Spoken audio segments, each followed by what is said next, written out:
Council to order. I'd like to remind everybody to please silence your electronic devices, and if you would, please stand and join me in the invocation on the pledge.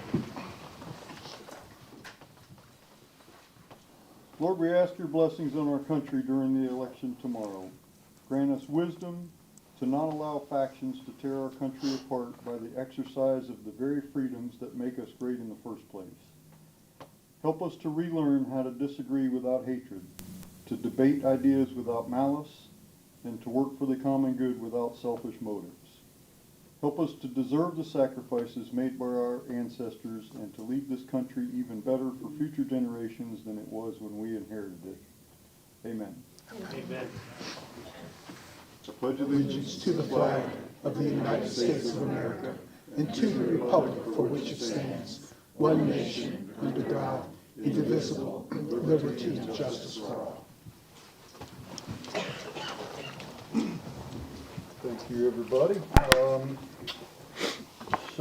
I just want to, I don't know if anybody's here to address items 8A and 8B on the agenda. Those are Your mic.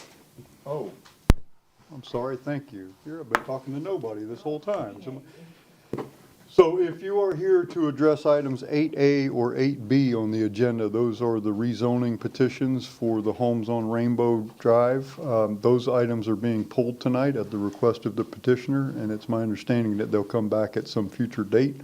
So you're welcome to stay with us if you're here to address those, but I don't want you to have to sit until those items are called. I want to tell you right now that they're pulled. So now, I see some new faces, and I don't know if you watch our council meetings or not.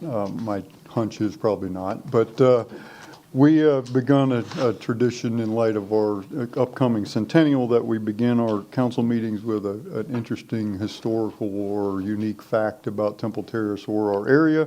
And we pass that duty around, and tonight it falls on Councilmember Chambers. So Okay, thank you, Mayor. You are it. Okay, this is to talk about a couple past storms in Temple Terrace. Obviously, a few weeks ago we had a big one, but let me just tell you about two older ones. On Saturday, November 14th of 2015, it was either a huge storm or an unconfirmed small tornado that kind of went through the Terrace Arbor area and over Greco Middle School and caused a few trees down. But what it did was that Saturday night, at Greco was the Arts Festival. For 2 years, the Arts Festival moved from River Hills Park. It went to Greco's property. And that Saturday night, a lot of the displays were destroyed.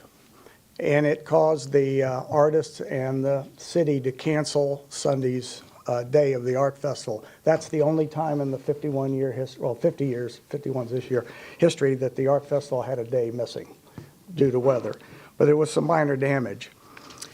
This is an official reading of a report to City Council from April 26, 1991.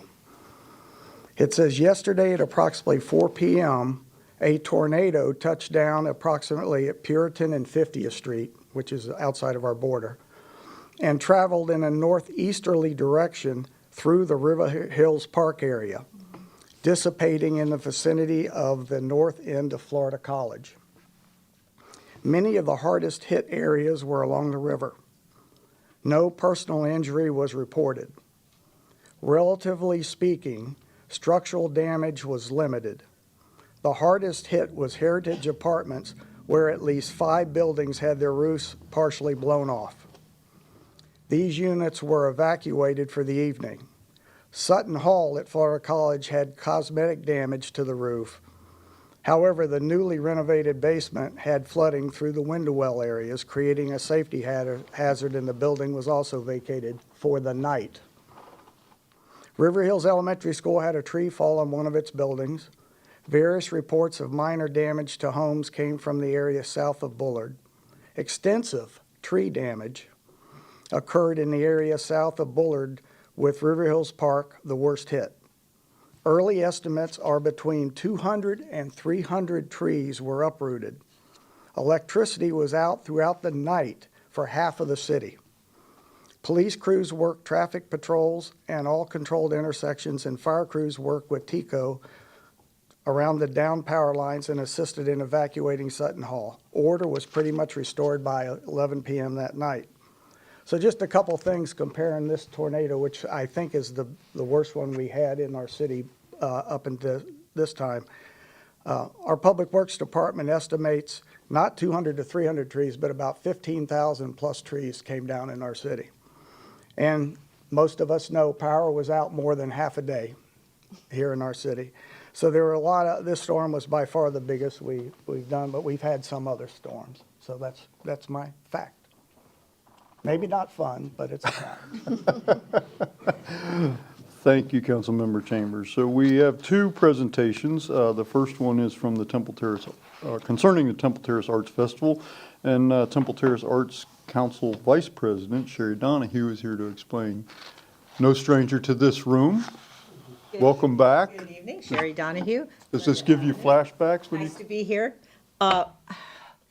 We've been through that storm, and we all know that at some point, we're like, all right, what's the most important thing? No one said the art festival, except maybe James and myself and a couple other people in the room who are the members of the Art Council. So just to let you know why we think this is so important, and we're so grateful to the city for also thinking that it's important.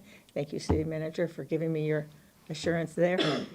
Because of the council's blessings, the Arts Council is more than a fun event that happens once or twice a year. We are an economic stimulator. It costs $30,000 to put on this event, and all of that money goes back into the local economy. And, we're not farming it out anyplace other than right here in Temple Terrace. So we have, we're doing that. Of course, this year, you say to yourself, well, how are you going to pull this off? Well, with our partners, not only those who contribute financially, and our title sponsor this year is Coldwell Banker Realty CB Cares Foundation. Try to remember that one. They have been our generous title sponsor this year, but it also takes the partnership of the city.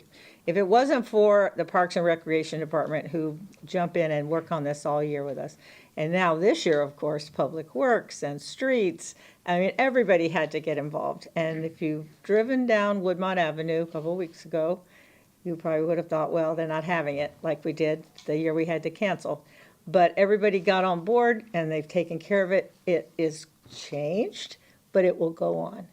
And we've also taken in artists from other storm-related festivals and given them a place to host, to show their wares. So, we can't say thank you enough, but we also can't just stand here and say thank you, because this is my moment, right, to say to people, we're open. Come and see us on Saturday, November 9th.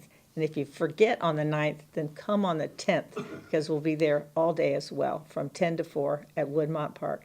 And I don't want to forget our other partner, because without them, we would have to cram everything into Woodmont Park.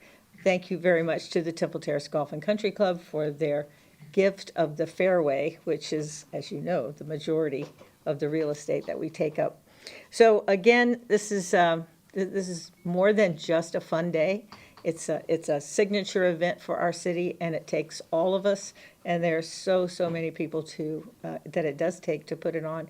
And we're really happy that Milton did its damage, but we'll be just fine. So hope to see you there.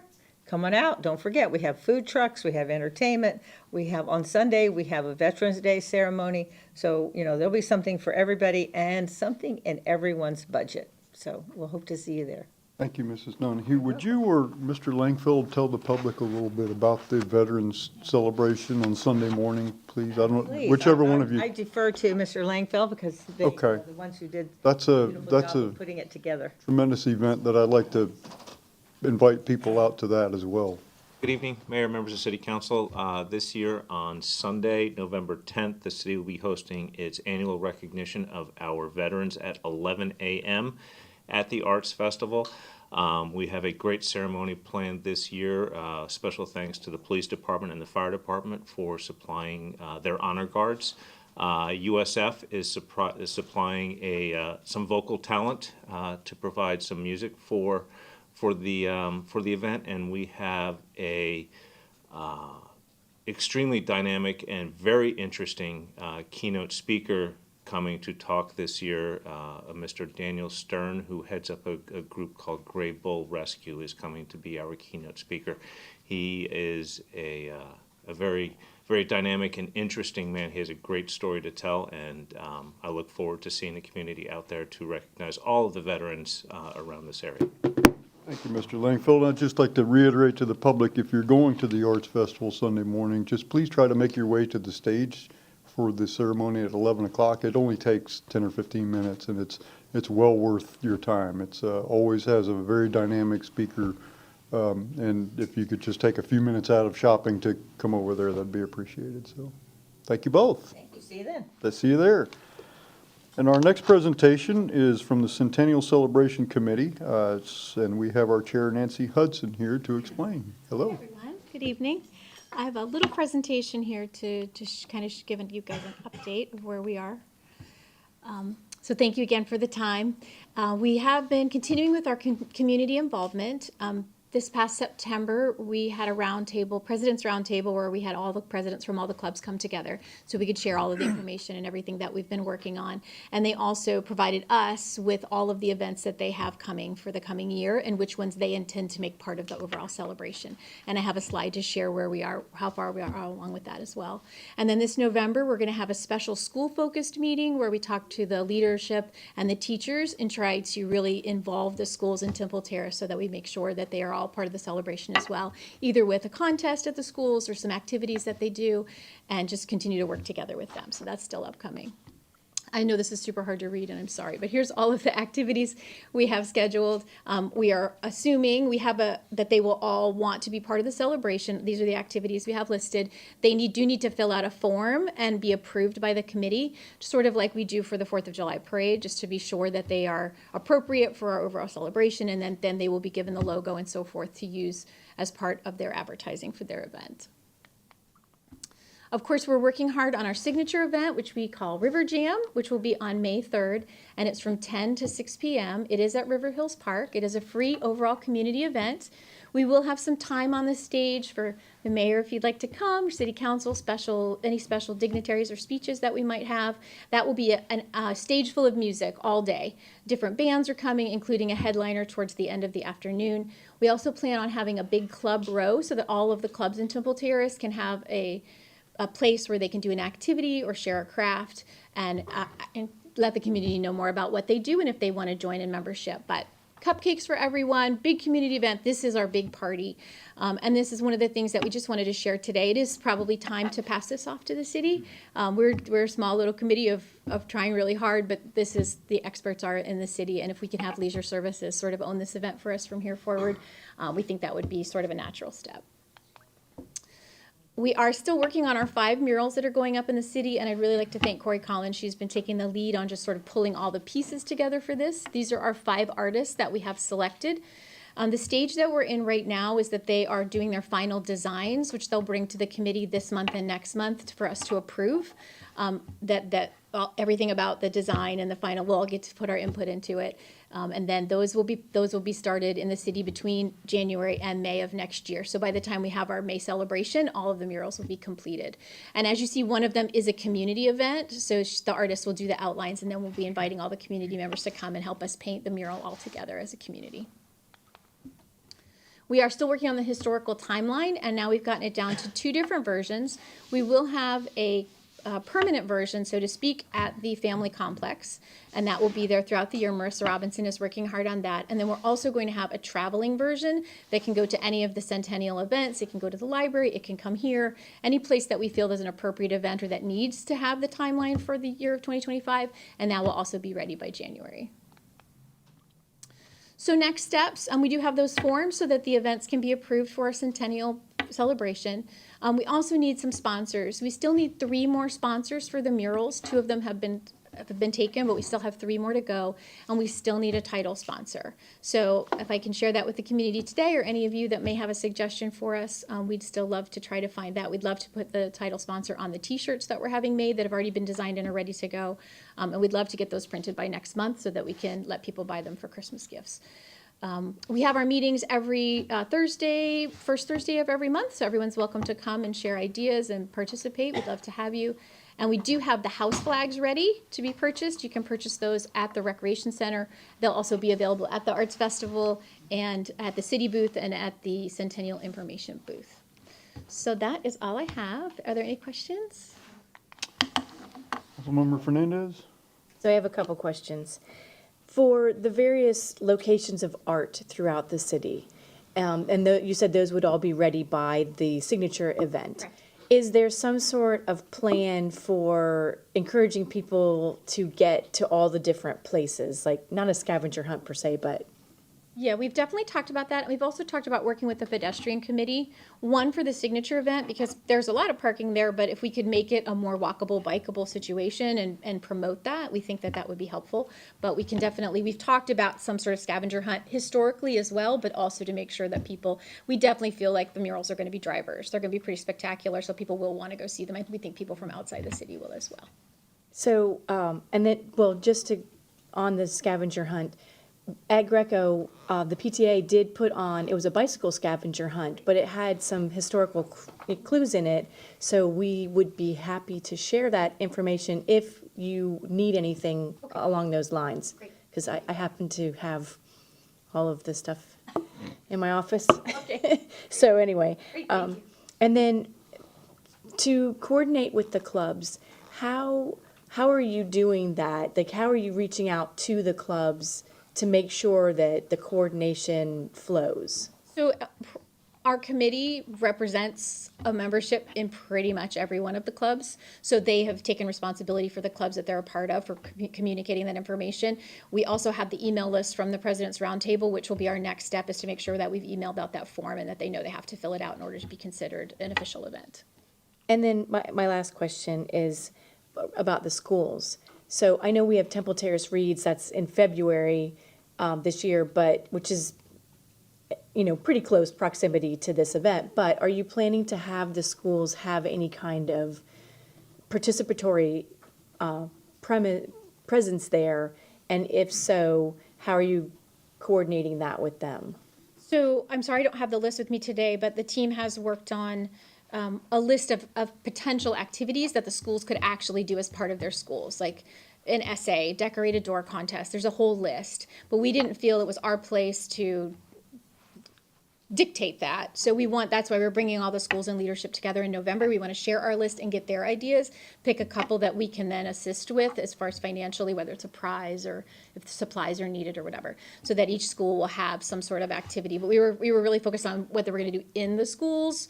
Temple Terrace Reads, we'll make sure that it's part of that. We'll make sure that that's an official event. But I think we were more focused on how we could actually push it into the school. That's it. Any other questions? Brian, is it possible to zoom in on the flag that's on the podium? Just give us a second. That way everybody can kind of see the flag that you've mentioned it, and I'm staring at it, but I'm not sure everybody else can see it as well as I can. There we go. So this is the flag, and you said it's available for purchase at the rec center It is, and it'll also be at the Arts Festival. and at the art festival. Great. So we should have this all over our city. Absolutely. Wonderful. Thank you. Thank you. Thank you, Nancy. Okay, next order of business is an appointment to the Historical Preservation Board. There's one, yes. Oh, I'm sorry. Yes, City Manager. I could, I don't, in light of Ms. Hudson's presentation. Oh, I'm sorry. I missed a step. Thank you. So, council, we've been asked to empower the city manager and staff to kind of jump in here a little bit now that the Centennial Committee has done the creative portion of thinking of what to do, but they now need staff help to make some of these things happen. So we, as a body, need to give the city manager the authority to now have staff engage with the committee and make some of these things happen. I'll make that motion. You need a resolution? No, we just need a motion. I'll move to empower the city manager to direct staff to take the necessary steps to implement the Centennial Committee's proposed activities. Second. Motion, second discussion. All those in favor say aye. Aye. Aye. Opposed? No nays? Thank you, Mr. Bailey. Now, we have an appointment to the Historical Preservation Board. There's one regular member vacancy and one alternate member appointment. There's one regular member and one alternate member vacancy on the Historic Preservation Board. The city received 2 applications, one from Janine Carrillo and one from Juan Carlos Perez Duthie. Mr. Carrillo has served as president of the Society for Medical Anthropology as well as editor of the Architectural Heritage Center. Mr. Perez Duthie wants to serve to defend the city's architectural history, promote the untapped potential of the city as an architecturally significant area, and educate residents about the values of our history and legacy. Council members, there are ballots in front of you. We will need everybody to vote, and then we will need 2 motions, one to appoint one of them to be the not full-time, the regular member, and then one to be the alternate member. They are, I don't know if either of them are here or not, or either of the candidates here. Would you like to say a few words, sir? Sure. You don't have to, but you're welcome. Well, welcome. So, good evening, Mr. Mayor and council members. First, I want to say thank you for expediting the pickup of the trees. That was terrific, the sanitation department and what you guys did. So I've lived here for 10 years now. And one of the reasons I moved to Temple Terrace was I fell in love with the architecture and the legacy. And when I came up from Miami, I said, I want to buy a 1950s house, a mid-century home, because I love that architecture and I love also how well built those houses are. And I see that every time there's a storm, you know, how great that architecture is. I think we have incredible potential to let our people outside our city know all the gems that we have. And I was so excited to hear about the Centennial Committee because it's really a great opportunity that time to really tell people about what we have here in the city. On a much larger scale, Palm Springs, for example, has this modernism week that last year brought $68 million to the city, and over 100,000 people visited. So there is a lot to be gained from preserving history, like our legacy, and all the beauties that we have. And I'd like to, in any way, you know, it doesn't matter if it's a regular or alternate, I would just like to also collaborate with you guys. And that's it. Thank you very much, sir. Thank you. The other candidate applicant is not here. Okay. Okay, council members, if you would cast your votes, please.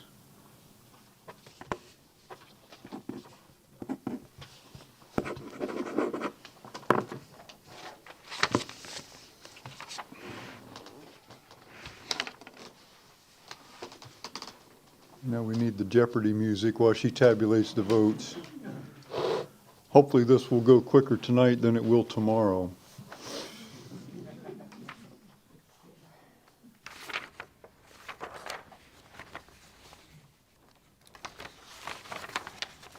So Councilmember Schisler, Mayor Ross, and Councilmember Fernandez all voted for Juan Perez Duthie for the regular member. And the other 2 council members voted for Janine as the regular member. So we have 3 for 1. Okay, so my understanding of the results is that Mr. Perez Duthie will be appointed as a regular member, and the other, I don't have her name in front of me now. Yep. She will be, Ms. Carrillo will be appointed as the alternate. Okay, so we need 2 motions based on that, council. So I move to approve Mr. Perez Duthie as the regular member on the Historic Preservation Board. Second. Do we need the term? Probably be good to, For the term from November 4th, 2024 to November 7th, 2025, to fill an unexpired term. 2026, right? It says on my, 2025 for that one, because it was unexpired. yep. The The alternate yes. is the, The unexpired term is 25, you're correct, yeah. Okay, so we have a motion. Did you have a second? Well, I think you better renew it because she added. Okay. Any discussion of that motion? If none, all those in favor say aye. Aye. Aye. Opposed? No nays. Thank you, Mr. Perez Duthie. We need another motion regarding the alternate. You're on a roll, go ahead. I move to approve Janine Curiel for the alternate position on the Historic Preservation Board for a term from November 4th, 2024 to November 7th, 2026. Second. Motion and a second. Discussion? All those in favor say aye. Aye. Opposed? No nays. Thank you both for your service and your volunteerism. I look forward to working with both of you. All right, council, has everybody reviewed the minutes from our October 15th meeting? And if so, is there a motion? Move to approve. Second. Thank you. Discussion or corrections to the minutes? All those in favor say aye. Aye. Opposed? No nays. Minutes are adopted. Okay, now we have persons wishing to be heard on items not listed on the agenda or items on the consent agenda. There are request forms to address the council in the back, on the back table in the council chambers. If you haven't already filled one out and you wish to address the council, please fill one out and provide it to the city clerk to my left.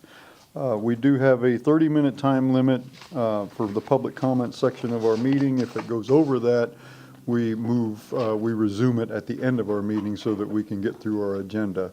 That rarely happens, but I like to read that once in a while, so if it does happen, people understand.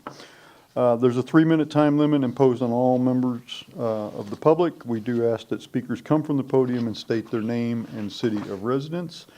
We'd like to assure you that during public comment, we do, our staff, our city manager, and we do take the public comments very seriously. However, we don't usually address your issues at the time because we have to move on with the agenda.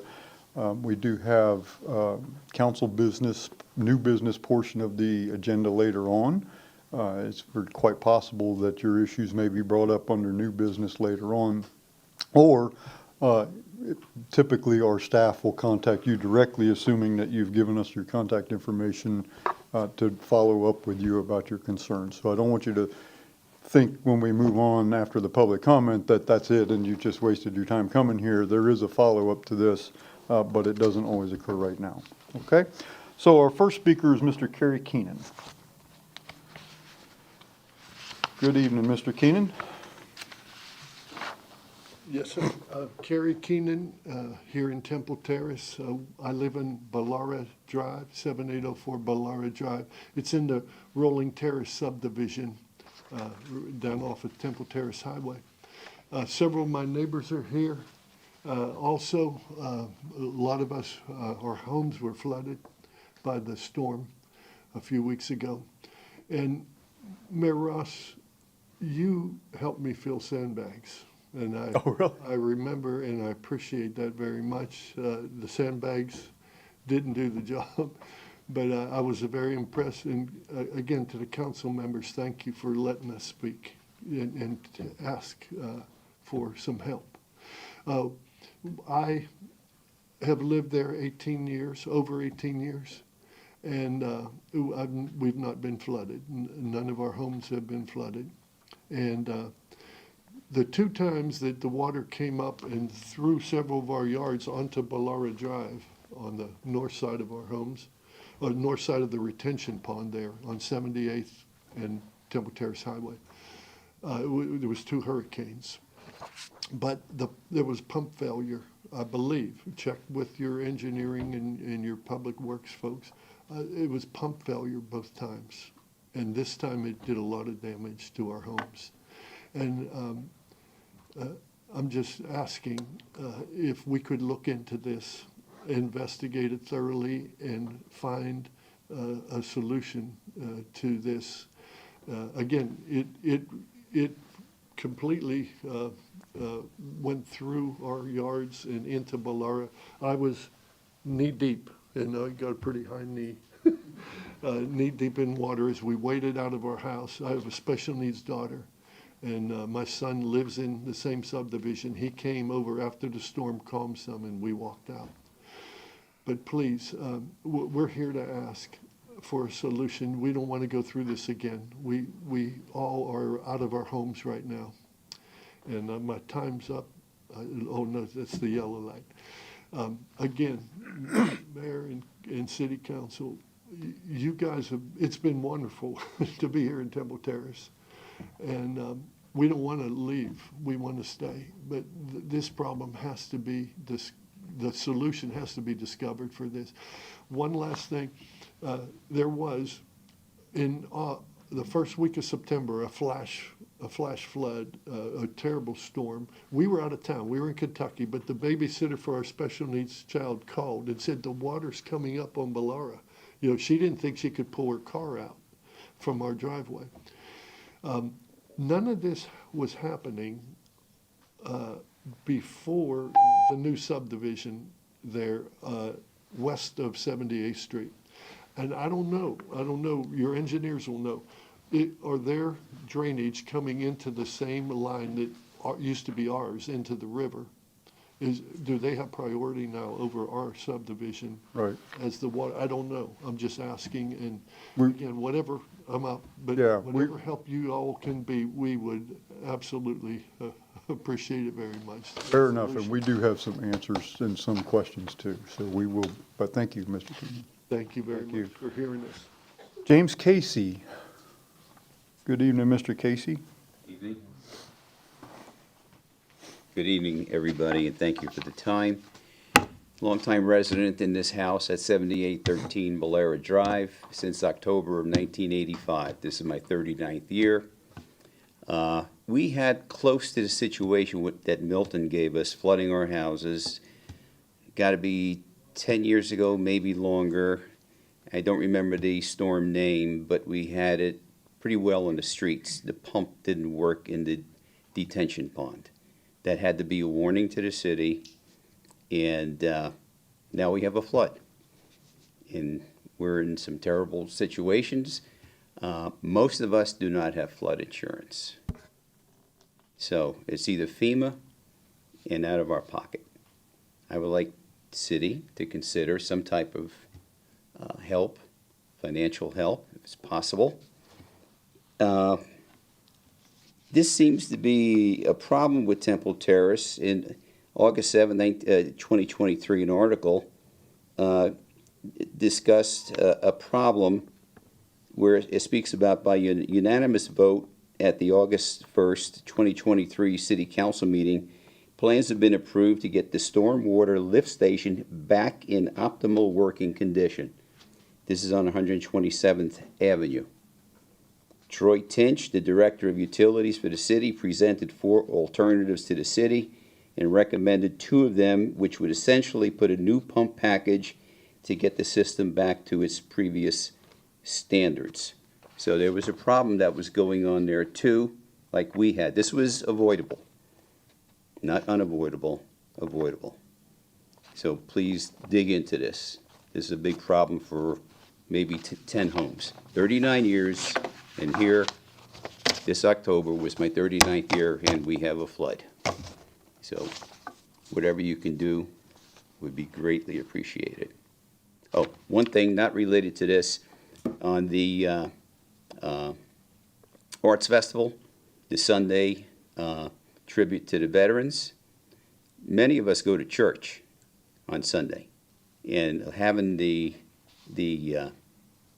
veteran recognition at 11 a.m., I go to church. I can't make it. I don't get out of church until 11:30, 12 o'clock. So for next year, please consider doing the Veterans Tribute at maybe 1 o'clock. That would be great. Appreciate it. Thank you, Mr. Casey. Next is Joaquin Fernandez. Joaquin Fernandez. Joaquin. Joaquin. Joaquin. I'm sorry. I learned that over and over again, and I still goof it up. I'm sorry. Mr. Fernandez. Joaquin Phoenix. That's what I got my name from. Good afternoon. I'm here like my neighbors. I live in Temple Terrace. My name is Joaquin Fernandez, I'm sorry. I live in 7806 Bellara Drive. I live in that property for 30 years. Never thought about have water inside my house. and happened that date. Around 10:30, we got a call from the neighbor saying, "Do you see the street?" We prepare our house. I got bought it out. We ready to ride the storm. I cannot see the street. I get out of the sofa, water was coming in already inside the house. Me and my wife, we're there trying to figure out how we can get this water out. 3 days later, 3 days before this water coming into the house, I got a peacemaker put on me. So I hardly can do anything. So we sit in there, we fight it, we sit in there. There's nothing we can do. Power go off, so we say, okay, we'll be safe. Power come back on in 20 minutes. We got 4 inches of water going under the fridge. Sparks going everywhere. I had this thing put on me. I can hardly do anything. So it was really scary. And like I said, I love Temple Terrace. I've been living in Temple Terrace for 40 years. And hopefully you guys can figure out what's going on in that retention pond. Because at 5 o'clock, I called the city. I said, it's a lake in here. Nobody come in and do anything. So I made a phone call at 5 o'clock. 10:30, we got water inside the house. For 5 hours later, we got water in. If somebody can do something, please take care. All right, thank you. Thank you, Mr. Fernandez. Next, Mr. Loeb. Charles Loeb, Terrace Park. First of all, I want to tell people how sorry I feel about their troubles. Secondly, I did want to make a comment about Hart. They were kind enough to do free bus service till October 21st. But mostly I want to talk about the November events coming up that are coming up. First of all, of course, obviously, you've already talked about Veterans Day, and I want to give a salute to the veterans and to the first responders and to the people that helped during the hurricane. I think they deserve it, and I want to do that right now.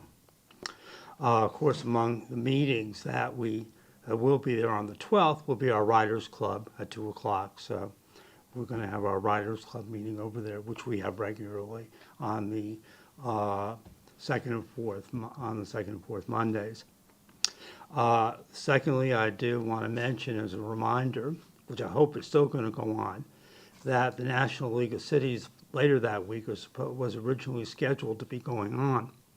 I hope that's going to continue to be on. You all have a lot to talk about, I think, and I hope it will be very productive. Of course, when I think about the National League of Cities, I think about the cities I used to live in, including especially North Miami Beach. The next item, of course, I want to mention is the library sale.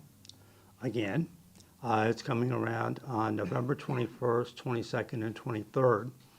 Again at the library, and it looks like people will really be interested from what I saw just this morning.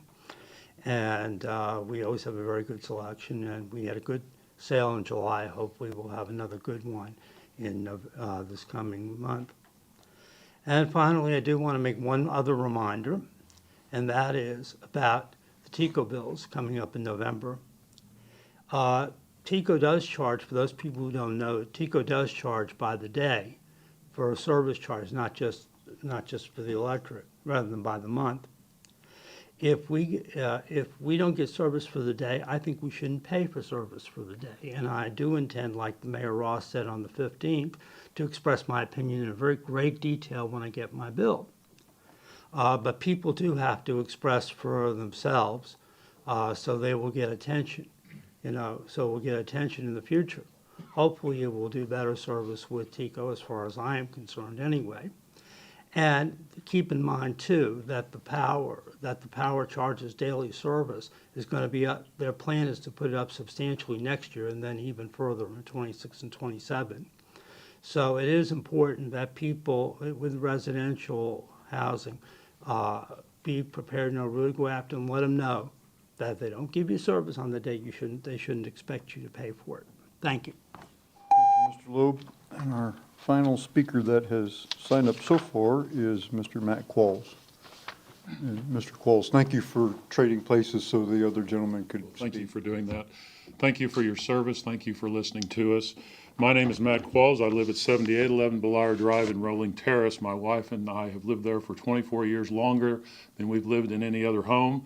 We love it there. Our property is across the street from this detention pond at 78th Street and Temple Terrace Highway, which is intended, among other things, to keep our neighborhood from flooding. We discovered after living there a few years that our property is the lowest one in the neighborhood. We came to that conclusion due to the standing water that would back up from the drains immediately in front of our house after any big storm or hurricane. There have been several such events, and the pattern is always the same. The rain comes, the drains back up, the water rises, the emergency pump starts to drain a full retention pond, and then the power fails and the pump stops and the water continues to rise. The highest the water had come previously was halfway up my front lawn into my backyard when Irma came through in 2017. As in the past, when the water receded after 1 or 2 days, I would naively think the city will take care of it. But it was always the same pattern. The water department would respond after the water backed up, and they would get the reserve pump working to remove the surplus water that had flooded our streets. In hindsight, we should have gone higher up instead of just having the water department come and alleviate the immediate problem. We were not at home this time for Milton. We were coming back from a vacation. We learned early on from neighbors and our daughter that the retention pond had flooded our property, leaving 8 inches of water outside and 6 inches of water inside our home. My daughter used a neighbor's kayak in order to come and check our flooded home, and she was able to survey the damage and alert us to what had happened. We returned the next day after the storm to find our family and friends cutting and removing wet drywall, hauling out damaged appliances and furniture to the curbside, and trying to save what could be salvaged. The last 3 weeks has produced an emotional and financial toll, and we're just getting started putting the pieces back together. Our immediate goal is to be able to move back into our home, but we are weeks away from doing so. We did not renew our flood insurance 2 years ago when premiums tripled because we do not live in a floodplain, and we thought, again, naively, as it turns out, that our home is not vulnerable to flooding. We now know differently. I would draw one of two conclusions, and I'd say like the others, we're asking for your help, and thank you for listening. Either the infrastructure is in place to prevent such flooding and it was not managed correctly, or the infrastructure is not capable of preventing such flooding and we are still at jeopardy. We need to know which it is. We're fixing our homes. We're sitting ducks for the next storm if it happens again. And so please give that consideration. Thank you. Thank you, Mr. Qualls. Are there other members of the public who wish to address the council at this time? If not, City Manager, I'm not, I don't want to, this is as we all know, we know some of the answers to this, but not all of them. I'm not sure the best format, I know it's not here and now, but I think we should have some type of follow-up with these folks. I mean, we thank you for coming. I mean, we knew that you existed out there, but thank you for coming here together to speak with us. So maybe you and I can talk tomorrow about the best way to get together with them. I know they're displaced right now, so I don't even know where they're living, but. As long as we have their contact information. Did everybody, I see, looks like everybody gave your email or a phone number or something, everybody did? Okay. Yep, so we'll be able to get back in touch. And we are having an after-action meeting concerning how the hurricane and its impacts internally with staff in the upcoming weeks. So this will be one of the items. And the flooding, and I can appreciate what happened. As we've discussed here, the flooding was throughout the county. I mean, it was, and many of the staff were trying to pump down various ponds across the city throughout the storm. So it's a long conversation. It is a long conversation, and we've had a lot of these conversations, but they haven't had the benefit of some of this, and I think they deserve that. So I don't know if you're out of town, but we will reach out to you. I do want you to know that we're aware of what happened out there. We were aware of it right away. We have some employees that are neighbors of yours, so we knew in real time what was going on. We are sympathetic to you. I don't want you to think that, we don't care. We don't, nobody cares. It's all over now and they've moved on. That is not the case. So let us have a chance to, I don't want to cheat you by doing 2 minutes later on in the meeting and have you sit here and you can't talk during that part of the meeting either. So I'd rather have some type of dialogue instead of just put something out, shooting from the hip. So let us reach out to you and see if we can set something up to meet with you, or at least have a conference to get with you to try to give you the answers you deserve. Okay? So thank you for coming. Ladies and gentlemen, has everybody reviewed the consent agenda? And if so, is there a motion? Move to approve. Second. All those in favor say aye. Aye. Opposed? No nays. The consent agenda is adopted. Item 8A is pulled. Mr. Schoen, do we need to do anything? We already pulled it. We don't need to open anything. Item 8A is pulled from the agenda. Item 8B is pulled from the agenda. Item 8C is the first public hearing of a resolution adopting the final site plan for property located at Site B of the Woodstock Plaza plat, part of folio number 199-554-0732. And I will open the public hearing, and our city planner, Miranda Anaya, is here to explain. Good evening. Good evening, Mayor.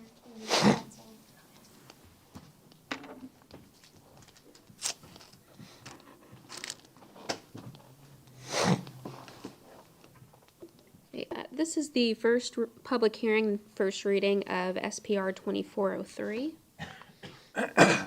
This is an aerial view of the subject property and surrounding area. To the north is Hillsborough County land. To the south are wetlands. To the east is vacant. And to the west is a convenience store and gas station. The red star shows the folio number 199-554-0732, but the subject property is only about half that size. And you can see that here on the general area map.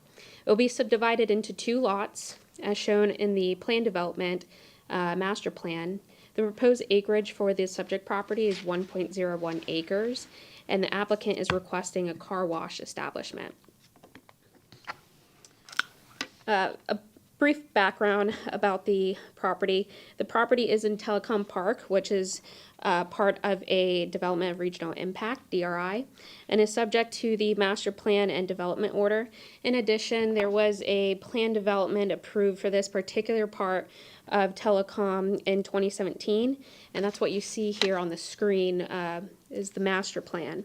The PD was approved for 6 sites.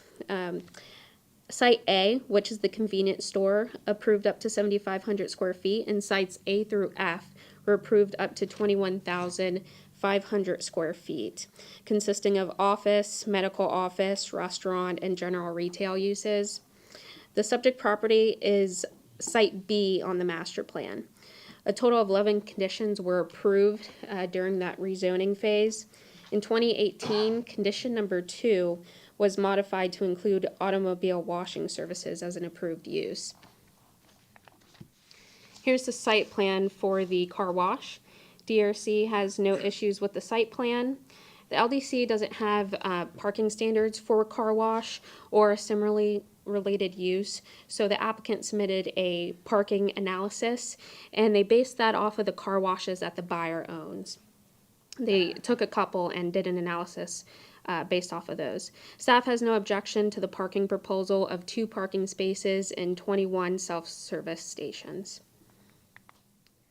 According to the EPC, Lot A was approved for mitigation, which is the area in red, for 4.7 acres in the 1985 SwiftMud ERP permit. In 2017, environmental scientists conducted an on-site wetland delineation by GPS, and that was confirmed by SwiftMud. He delineated 5.94 acres, shown in yellow, and proposed that only 4 acres actually need to be impacted, which is the remaining wetlands shown on the plat. The applicant proposes 8 feet to the wetland line for the car wash establishment. Telecom DRI requires a 100-foot setback from wetlands, and the LDC also has wetland setbacks. However, both do not differentiate between wetlands along the river and isolated wetlands. Staff has no objection to the request. The applicant is also requesting to obtain the building permits and plat the property before CO instead of platting the property first before permitting. In this specific case, staff has no objections, and this will help the completion of the last 2 lots of the PD. Site C will come before you at a later point, and that will be the last lot being developed. Here are the elevations for the car wash and the signage approved by DRC and the signage locations. DRC recommends approval of the final site plan. Community Development recommends City Council approve the first reading and schedule a second reading and public hearing for November 19th with the following conditions. 1, the final site plan shall allow for a car wash on Site B of the planned development as delineated on the final site plan, date stamped, received July 9th, 2024 by the Planning and Development Division. Construction and installation shall take place in accordance with the criteria and requirements of the City of Temple Terrace Land Development Code unless specifically outlined within these conditions. 2, the replat must be recorded prior to certificate of occupancy. 3, building elevations are bound by the elevations date stamped July 9, 2024, and signage shall follow the sign package date stamped August 15, 2024. 4, the project must have a setback of at least 8 feet or greater to the jurisdictional wetland line. 5, site plan expiration per 12/3/80. 6, the building will be required to install a fire alarm system. And 7, where standards are not specified, the Land Development Code standards will apply. And that's all. Thank you, Ms. Anaya. Are there members of the public who wish to speak on this? Is the applicant here? I didn't see them. Did you wish to say anything, sir? I can answer questions if you'd like. Okay, very well. Okay, council members, questions? Yes, Councilmember Schisler. Yes, thank you. Nice presentation, thank you. Now, this issue came before us several years ago, and I was wondering whatever happened to it. But one of the questions that I had back then was potential pollution mitigation to the pond behind the property. I don't remember how that was addressed at that point. Could anybody, I mean, it's right up against it. Special water collection processes, or what the proposal is to protect that land back there? I don't know the answer to that, but I can follow up with you. I think the applicant would like to maybe respond to that. Thank you, Ms. Anaya. Just need your name for the record, sir. Good evening, Garrett Poston with Rail Engineering. Okay. The pond that's behind the property is actually designed for the pollution abatement of the entire master development. So we've demonstrated to SwiftMud that we fall within those parameters that it was designed for, and that's how the pollution abatement is happening. Do we anticipate much runoff into this, or we're going to get a lot of soapy water flowing back there where we're going to get algae blooms and so forth, or? So the car wash water goes through its own reclamation system inside the tunnel of the car wash. Okay, that's the answer. That's what I was looking for. Okay, cool. All right, good. Thank you. So I have a follow-up on that. So I know that most of that water stays in the tunnel and it goes down and then is reclaimed. But there must be a limit to how many times you can reuse the water before it starts to get kind of. Right. After that, it will go into the sanitary sewer system. Okay. And the chemicals used in this process, I mean, this thing's permitted, so I'm assuming that the sewer system is able to neutralize those chemicals. Yeah, we'll have an FDEP permit as well for the sanitary sewer system. Okay, I had similar questions. Thank you. Other questions for staff or the applicant? I do. Yes, Councilmember Fernandez. So I have a couple questions. I'm not sure who the person to answer them, but so my first question is, Fletcher, as a road, I think the road grade is a D, if I'm not mistaken, in terms of traffic rating. So I just want to know, I mean, I know there are factors in place that allow us to develop this property, but I just want to know how make sure that we are able to do the developments that we need to do at the same time when, in the past, Fletcher's traffic counts have been exceeding Fletcher's capacity. So when this master development was originally proposed, that's when they did initial traffic counts. We've submitted a traffic application as well that shows that we are within those limits. Okay, so I'm not opposed to the project, I'm just making sure that we're not gonna run up some kind of problem with the traffic counts on Fletcher. And it's not a city street, and we don't have, the city doesn't have control of it. All right, so can we go back to the wetland setback? And so my questions about that are, so I understand that the pond that's on that property is specifically designed to capture runoff and keep that out of the wetlands. But I thought that we had a larger required setback from the wetlands than 8 feet. So I just want to make sure that if we're dropping this down to 8 feet, I mean, we've just had a discussion about how much flooding has happened in the city. Are we going to be impacting the wetlands in a negative fashion? And two, are we going to be impacting the overall water retention and increased flooding for buildings or neighborhoods in that area? So along the lines of flooding, it would be in the same category as the pollution abatement. That pond has been master planned to accommodate the amount of impervious surface that we're going to place on the site. With the wetland, actually, when it was originally done, the entire wetland was permitted for impacts, and all the mitigation was put in place to allow that entire impact. Later on, the developer elected not to go all the way into the wetland and left some of that and stopped their impacts at the southern property line. So there is no, on paper, wetland left. There is one in the real world, but it's all been permitted for impacts in the past. Okay, so with this property that we're looking at, is this the last property in that particular area of the development, or is there one next to it? Yes, there's one more, and that's the one next to it. Okay, so basically then when this property was originally platted or planned for development, all of the factors that needed to be put in place for drainage for the entire parcel were put in place at that time. That's correct. So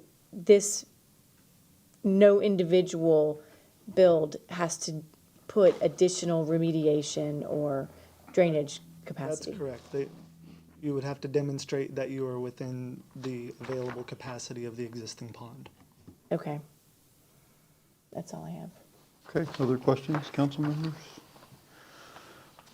If there are no other questions, I'll close the public hearing. Thank you so very much, Mr. Poston, Mr. Naya, and I'll ask the clerk to read the title of the ordinance. A resolution of the City of Temple Terrace, Florida, approving final site plan SPR 24-03 for a car wash for property located on the southeast corner of East Fletcher Avenue and Telecom Drive, lying in Section 11, Township 28, Range 19, part of Folio 199554-0732, subject to any conditions of approval applied by the City Council, providing for correction of typographical errors, repealing all resolutions or parts of resolutions in conflict herewith, and providing for an effective date.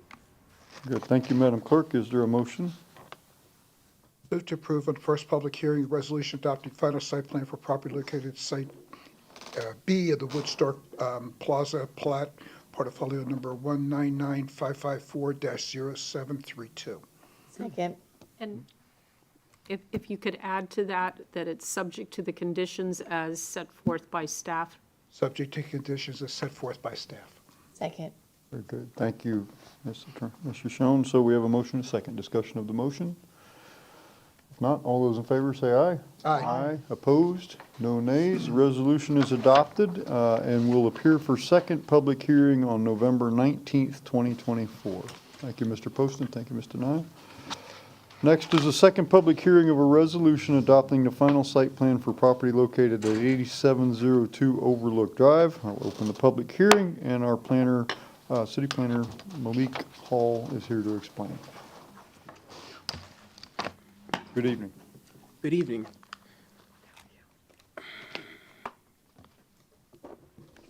So we are here for the second hearing for 8702 Overlook Drive, also known as Overlook 2.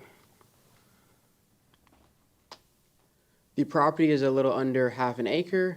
Zone plan development is located in the community redevelopment area with a future land use of downtown mixed use 35. There are single-family residences to the north, south, and west of the property, and multifamily to the east.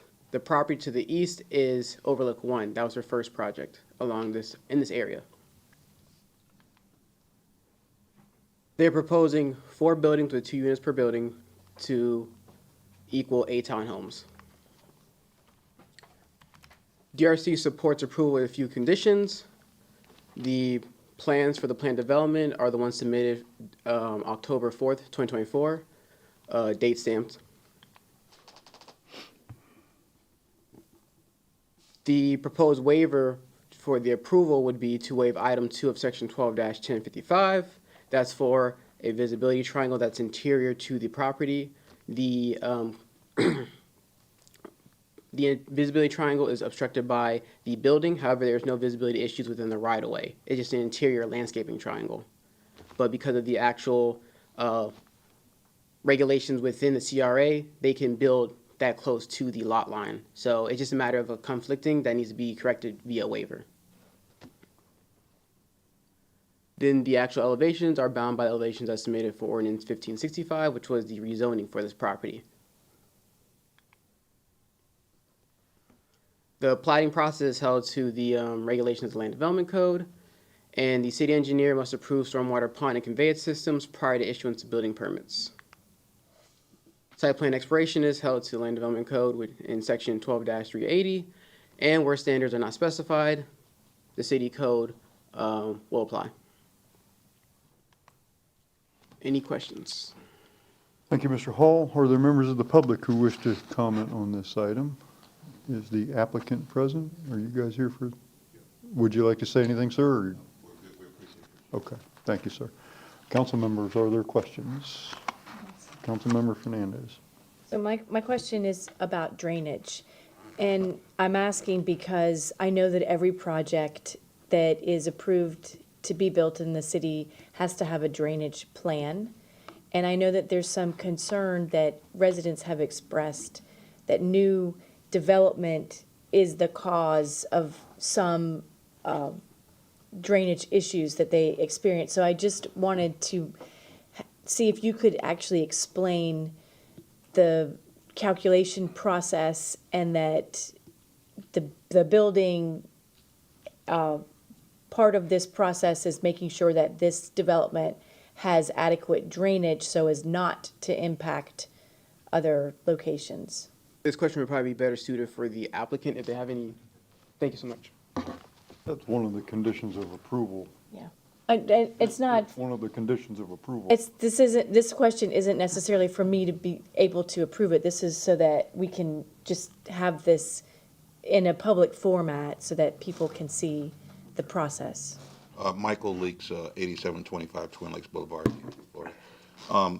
The drainage issue, so it is a underground exfiltration system, which is basically all of the water from the buildings, all of the impervious areas is contained on the site.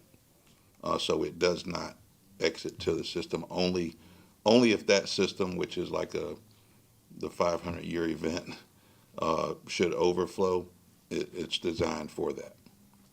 So that's if you're not familiar with that system, it's the rock system. It's kind of similar to what like a Walgreens does, and it's completely underground. It's under the driveway. All of the gutters for the buildings drain to that system before it ever leaves the property. So is it actually basically an underground retention pond? Effectively. And then where does that water actually go once it's been drained to that location? Basically, it perks, the property perks, so it goes back to the earth.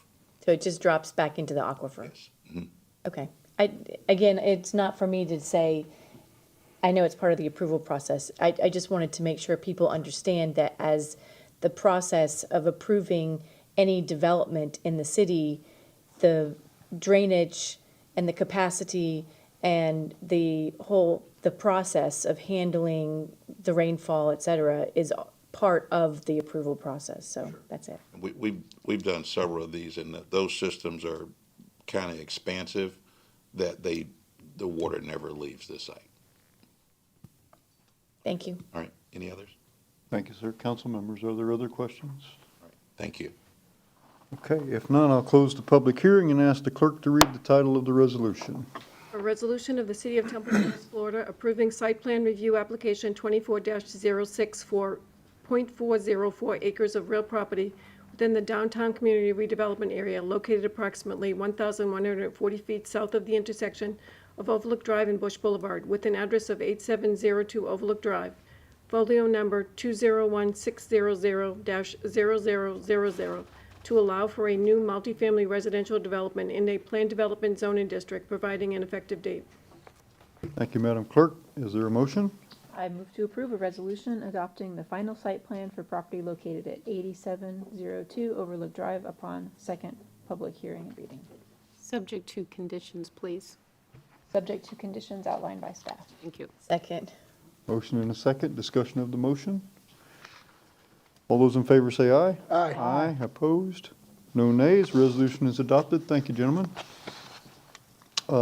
Next is a second public hearing of a resolution adopting a final site plan for property located at 8727 Overlook Drive. I'll open the public hearing, and planner Malik Hall is here to explain. Good evening. Welcome back. Good evening again. Very similar. So for this one, it's the second hearing of 8727 Overlook Drive. This is known as Overlook 3.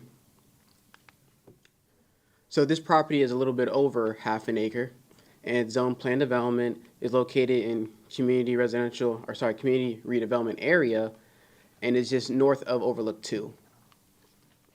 It has single-family residences to the south and west, and a cemetery to the east. The parcel of the cemetery extends over to the north.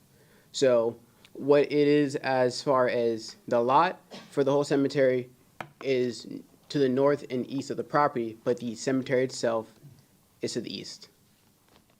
It's vacant land to the north. Similar to Overlook 2, just a different configuration. 4 buildings with 2 units per building to equal 8 townhomes with similar conditions. With these conditions, DRC supports approval. The planned development is held to the final site plan that's date stamp proceed October 4th, 2024. The building elevations are bound by elevations as submitted for ordinance 1564, which is the rezoning for this project. And the plating process is held to the land development code. Once again, similar conditions. City engineer must approve stormwater pond and conveyance system prior to issuance of building permits. Site plan expiration is outlined in section 12-380 of land development code. And where standards are not specified, Temple Terrace Land Development Code will apply. And that is all I have. Thank you. Are there members of the public who wish to comment on this item? Petitioner, would you like to say anything, sir? Or? No, thank you. Okay, very good. Council members, are there questions? I have one. Councilmember Fernandez, yes, they're going to take stormwater. That's They're going to deal with the stormwater, I promise. I know, that's not, but again, I wasn't asking for my edification. I was asking to make sure that people in the public know, because they don't necessarily see all of this. But just this, regarding, this one is going to have a surface retention pond proposed. Who will actually be responsible for maintaining the retention pond? Will this property have an HOA? Yes, applicant said it will have HOA. Okay, so the HOA will actually be responsible for, it won't be a city-owned retention pond.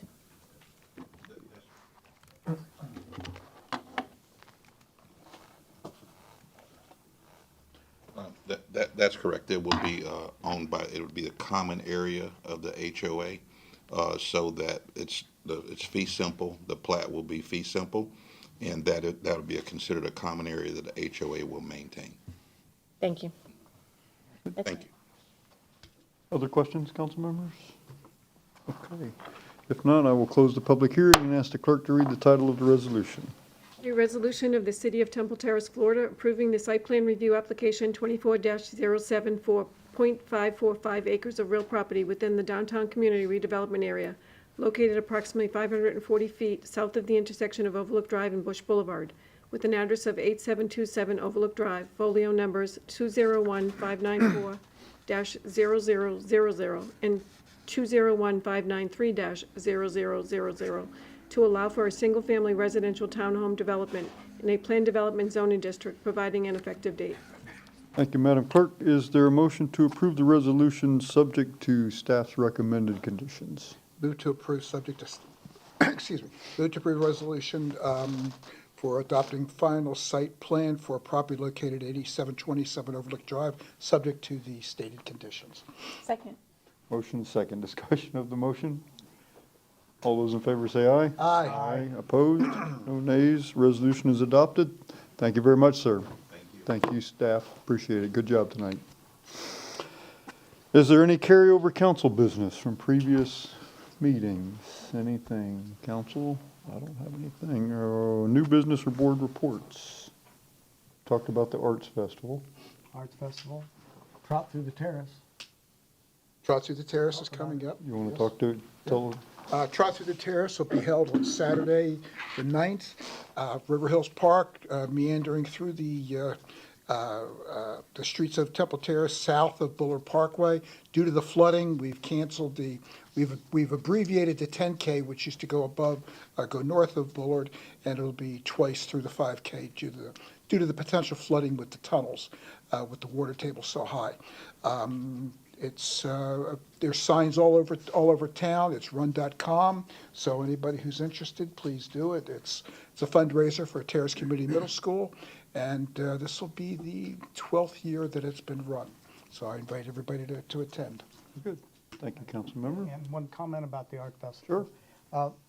We thought we would lose some artists, but with the artists that were shut out of some other events that were canceled, it's the most we've had in many years, 174 artists. Wow.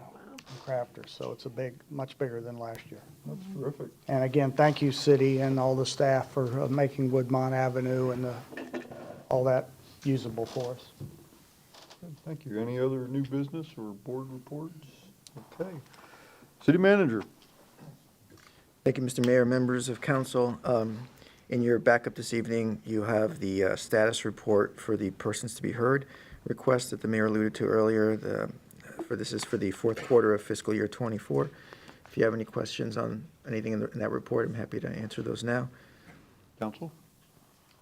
Very good. I really enjoy this report. It's very, closes the loop on us. It keeps things from dropping off and falling through the cracks. So thank you for, I know you started this right when you got here, but it really is an improvement. So thank you. You're welcome. I do have several other items this evening. The first of which is, we're talking about stormwater a lot this evening. As council will recall, actually, one of the residents cited the meeting from last August of '23, where the council had a discussion about the stormwater project for East 127th Avenue.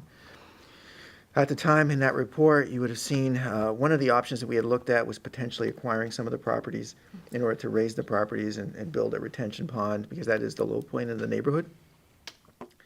That wasn't feasible at that moment in time. We didn't get the impression that that was going to be a good idea, because the residents were living in those houses, and it didn't seem like that was going to be an avenue that was going to provide much success. So we went with an alternate plan, which was what was approved by the council. At this point, things have changed somewhat. We have one, if not two, property owners that may be amenable to a sale. And one of the property owners happens to be a city employee. So because of that, what I would like to propose to the council is, if you would like us to pursue this, we have reached out to an outside law firm who has experience in real estate law and real estate transactions like this. Actually, in fact, they've worked for Hillsborough County as well as for the Hillsborough School District in managing their real estate transactions. And this law firm would be Gray Robinson, well-known firm in Tampa. The two people that would be involved in this transaction are two of their senior partners, who typically, I almost amazed to say this, earn bill $650 an hour. In this case, for us, they would be doing it for $250 an hour. There'd be manageable caps. This would be an expense that we could control pretty closely. But it would eliminate any conflict of interest. They would reach out to the property owners, any kind of appraisal, negotiations and whatnot. They'd be handling that on our behalf with direction from myself. So I'd like to know if council's amenable to doing that. I'd recommend we consider this because we do have an opportunity here to at least see if this would work for both parties. So council, we would need a motion, but if you want to enter into discussion first, that's fine. So, is there discussion? Discussion? Okay, and if there's no discussion, then we would need a motion to authorize city manager to. Move to authorize city manager to enter into the overall process that's needed to facilitate this project. Second. Motion, discussion of the motion? All those in favor say aye. Aye. Opposed? No nays? Mr. Beard? Thank you, Mr. Mayor, members of council. Next item I have is, as the council may have become aware of last week, Florida College issued a press release concerning Sutton Hall. Sutton Hall is a very well-known historic building in our community that belongs to Florida colleges on their campus. Prior to issuing the press release, the college president and members of his executive team had actually met with myself and members of our team to indicate that they had contemplated saving this building, preserving this building. They were actually doing a soft launch of a fundraising campaign, and as part of that, they had a study done of the building by a engineering architectural firm as well as a development company looked at it. And what they discovered in that study was that the building, in their synopsis, was not salvageable. They asked us for direction in terms of they would like to engage with the community. They know this is an asset that a lot of people cherish, so they would like to find a way to do that. What I suggested to them is that I would bring it up this evening and see if council would entertain having the president of the college and whoever else on his team make a presentation to the city council at your next meeting on November 19th. And then if the council wished to give them direction on other groups that maybe they should meet with, I think they're very much open to that, according to what Dr. Weaver has told me. But they would like to start here at the council if possible. Council members, discussion? It's a good idea. At least everybody has an opportunity to see what's happening. My only concern, I mean, this is fine. We need to have the public engagement and have the discussion. My only concern is that the presentations happen at the beginning of the meeting and then the 3-minute public comment section happens after that. And I don't know what our agenda might look like at the meeting, but I could see, well, we have the 30-minute cap, but we might need it. Because that could become, and I'm just wondering if a town hall or something, but I guess that would be the appropriate first step. But there'd be a lot of questions from the public about it, I'm sure. And the meeting could easily become a meeting just on that. Yeah. So I think the notion, and I'm speaking for Dr. Weaver here, so I'm taking a guess here. Based on his interaction with our team, I feel that they'd be open to, if we suggested a town hall as a next step, I think they would be amenable to that. I think the notion was if they're here, they can present it in a public forum, at least do their presentation, explain their version of what they found. It would be obviously live on YouTube and Facebook, and then it'd be archived so the public could see that as well on an ongoing basis or on demand. And whether they did a town hall, that could definitely be a topic of conversation that evening. So that if they came here, let's see, we've had the benefit of knowing some of the things that they explained. How long did that take them to go through that full explanation when they met with you? Say they probably in 20 minutes, they could probably go through most of that. Okay, so I'm not sure how our rules read. Anybody have any heartburn if we waived the 15-minute presentation rule for this? If they need 25 minutes or something, I mean, you have, I don't know what the rules say, whether I have the power to waive that or not, but I have no problem. no objection? Okay. But I do have a thought with that. Yeah. I like that concept, but I think maybe for this issue, if they come to a town hall and the public wants to come to that town hall without really knowing what's going on, there could be the expectation that we could actually do something as a council and intercede on their behalf. That would be my concern, just doing it town hall. I like the idea of them coming here, giving the synopsis, and then we could schedule a town hall, and then that way the public would have a good idea as to, what are our limitations? We don't own the property. It's not a designated historical site, so there's very limited mediation that we could do. And then that way, go to the town hall meeting. If people want to come, and they can still address it. But I really would hate to open it to a town hall with the expectation, well, we can actually do something to stop it. That'd be my only concern with that.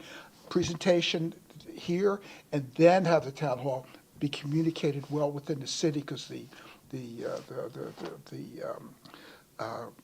information would get out there very, very quickly. And it would be better attended, and maybe with a more suitable outcome to the whole thing. Yeah, you guys are right. You're right. Yeah, I would rather have them present here. Yeah. Because that also gives people time in the audience to formulate their questions or Right. their, whatever it is that they would like to ask or express, to be taken up then at the town hall. So that'd be my preference. Okay. But just so you know, I do have jury duty on the 19th, so if it goes long, I might be late. And I have a question. Do we know potentially the date for swearing in mayor and council? December. Second meeting in December. Okay. Second meeting in December? Thought it was first meeting after the ratification. Second? We changed it? You Second. changed it. The second meeting after ratification. Okay, so we're good with Florida College coming here to the council. And then we could discuss a town hall follow-up depending on how it goes. And okay. And we're also comfortable if we need to waive it. I'd hate to, something of this magnitude, I'd hate to tell them you got 15 minutes. I mean, I think we need to give them the time to fully explain. It's a big deal. Yeah, okay. And the final item I have this evening, actually, if I could ask our Public Works Director, Mr. Warrenfeld, to come up to give us an update, please, on the debris collection process. Mr. Warrenfeld.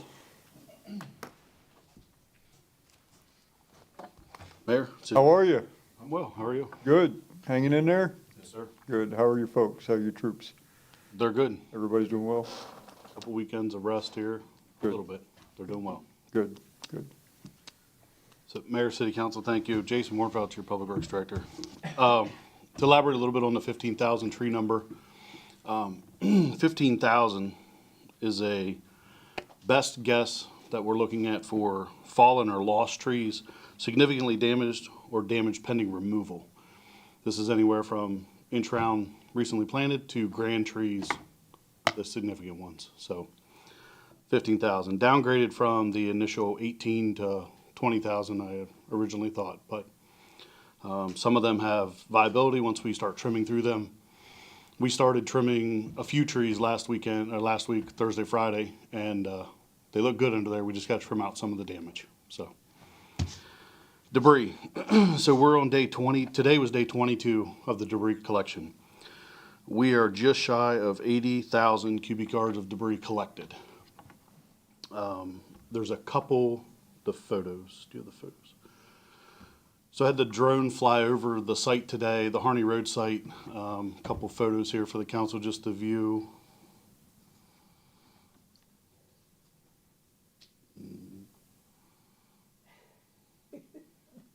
Everybody's watching. She's gonna blush. So here we go. So this is looking towards the south of the Harney Road site. That's what 100,000 cubic yards of tree debris looks like that we removed so far. So that is looking to the north from over the vacant parcel, the M&B product parcel. So, so far we've maxed, we've had 50 trucks running through the city. That's the max. We're starting to downgrade. I think we had 25 today, so we're half. We anticipate collection to continue through the month of November. We will start doing second round in Zone 1, Zone 3, and Zone 4 on Monday, November 11th. So we'll start doing the second round in those 3 zones. Zone 2 is the center part of the city, and debris is still pretty heavy near the golf course. A lot of large trees over there.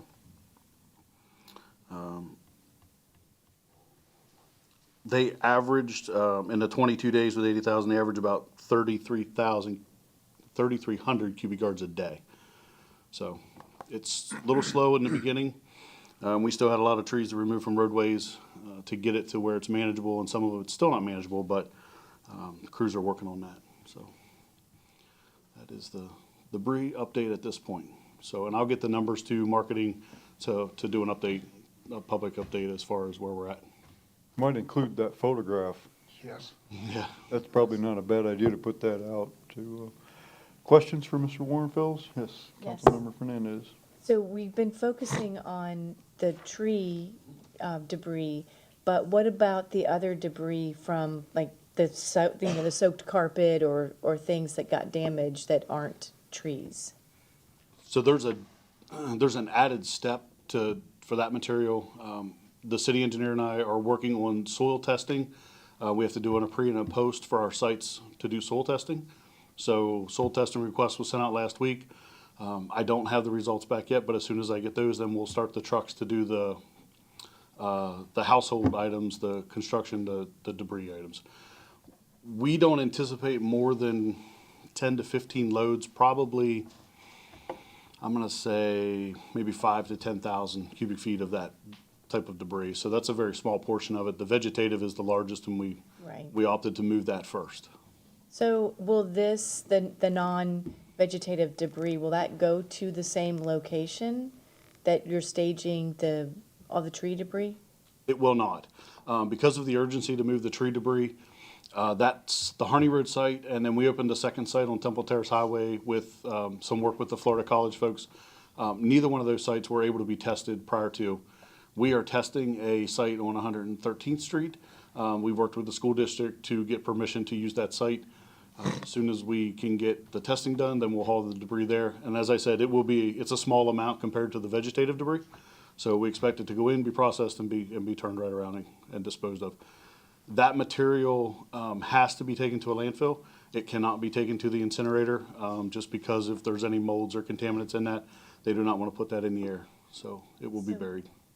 For the current debris sites, the one on 301, that's at the pony baseball fields and the soccer fields? No. Okay. So we opted to do a self drop-off for residents at the 301, the sports complex. That was only for Hurricane Helene. We had moved that debris, we hauled it out, most of it. The remaining debris that we hauled in from Hurricane Milton, we have since hauled that over to the Harney Road site. Okay, so the only reason I'm asking is because I know that there are soccer teams and baseball teams that use that space, and I wanted to find out what the limitations were for them. They are wide open. Mr. Langfeld and I, we worked on that. He pried and I got him cleaned up, so we're good. All right, thank you. Other questions? Councilmember Schisler? Yeah, fencing material, I noticed that when they're segregating it. Will that go with the other household stuff? The buildings. Some of it they picked up if it wasn't a lot of metals in it. So if they didn't see a lot of screws or nails or gate hinges, they would take it with the tree debris. They can process some of that. But all that goes in a tub grinder, so it becomes mulch. So if they saw a lot of metals in it, they would let it lay. But yes, it'll go with the construction and the demolition debris material. That makes sense. Mine got left behind. The last question is the normal debris from the day, the week-to-week grass cuttings and so forth. People keep asking when we're gonna initiate that again. I know you guys are busy, but people keep asking and we just, you know. Yep, so normal yard debris, well, so for the hurricanes, anything in a container or bagged, the contractors will not pick up. They can't verify what's in the or in the bottom of the container or what's in the bag. So they were letting all that behind. The sanitation department has been running silently. They've been trying to go around and collect those bags and empty those cans so that they can get ahead of when we turn them loose to do regular collection. Regular collection will resume on Wednesday this week, citywide. They picked up a fair amount on Saturday. They ran around and did some collecting bags and cans just to try and get ahead of the rush. The contractors go through and they pick the bulk of the material up, but they do not rake the fine leaves. They do not rake the grasses up. So residents that collect those, put them in bags, put them in cans. Wednesday will be regular yard debris collection, and it'll continue. But so I have a question, not to put you on the spot here, but this isn't my first storm since I've been in office, and it happens every time. And so there are some members of the public who use this as an opportunity for annual pickup. And so there are people who clean out their sheds, their garages, they clean out stuff, and not homes that flooded, that's understandable, but they use this as, oh, we're doing a special collection for the whole city. And the hurricane cleanup goes on forever because new piles keep appearing, and it's piles of furniture. I mean, in my neighborhood, I've seen 2 mountains as big as the house of furniture. It can't even be from one single home. It's got to be from multiple homes that they've come and piled this up. And that's not hurricane. If that was a flood stuff, it would have been out there within a few days. It's not flood stuff. We need the public's help in this, and you know, this just slows us down. It slows down the collection for everybody else because now we're dealing with people who are abusing the system. So any ideas you have about how to kind of manage this in the future would certainly be appreciated, because this has happened every storm we've had. This is the worst one that I've seen, but all the ones we've had before, you know, it's 3 weeks after the storm and all these piles just keep growing and growing. You know, the contractors have been through the neighborhood 3 times, and now there's new stuff out. This could go on for a year if we don't at some point say enough. You know, you can't keep hauling more stuff out here. So any ideas that you might have would, just so you know, this is not the first time this has happened. And I don't know if you're picking up this mountains of stuff in my neighborhood, but I hope you're not. So, anyway, okay. I'm not saying a word. Anything else? No. Okay.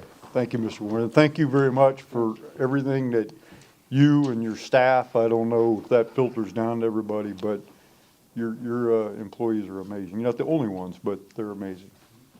Thank you. I know I said that was my final thing, but just one more thing, if you'll allow me, is Mr. Warrenfeld's alluded to it. He mentioned Florida College and the Hillsborough County School District.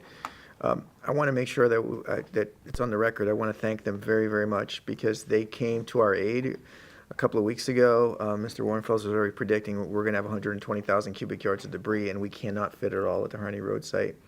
And to your question, Councilmember Fernandez, about 301, we also didn't want to damage 301 and be disruptive to all the leagues that use that facility. So we're a small city. We don't have a whole lot of properties. So that became an urgent cry for help. We reached out to a number of folks who had land in the community. Everybody took our call. Everybody tried to help us. And Florida College was able to make land available on Temple Terrace Highway very quickly. And they said, use it how you like. They were very good to us. And I also want to thank Marie Whalen, the Chief of Staff at the Hillsborough County Schools, because she, again, right away, within 24 hours, we had an agreement with the Hillsborough County School District to use their property on 113th Avenue. So, again, we couldn't do this without the great partners we have. So just want to thank them. If it's up to you, but if you'd like to have Jeannie prepare the appropriate language in the letters, I would be happy to send those entities letters to to the chair of the school board or Van Ayers or whoever it is. And Florida College, probably M&B Products would be a good one to also. And any other ones that you might know. I know we've tried to keep track of some of the significant, but if she could, if you don't mind having her draft something, I'd be happy to come by and sign them. Sure, absolutely. Thank you for that. That's all I have. I have one question. Sure. If I may. Particularly in light of the fact with the flooding comments we had tonight, as well as flooding all over the city. We had issues here and there. I know you guys are meeting on this on a somewhat regular basis, trying to get to the bottom of it. How can we do this so that we as other council members can either participate, become involved with it if necessary, if nothing else, just know what else is happening? Because I really don't like to say, I don't know, when we hear about this flooding, flooding on Pilar or anywhere. I don't like to tell a constituent or a neighbor that I don't know, I have to get back to you. Is there any way we as council members, without, I recognize sunshine and everything else, but I don't know if there's a way to do this. I'm willing to do whatever I need to do to help. I have it on my list also. I was going to call you, so. So, if I may? Sure. So there's a couple of things going on here, I think concurrently right now.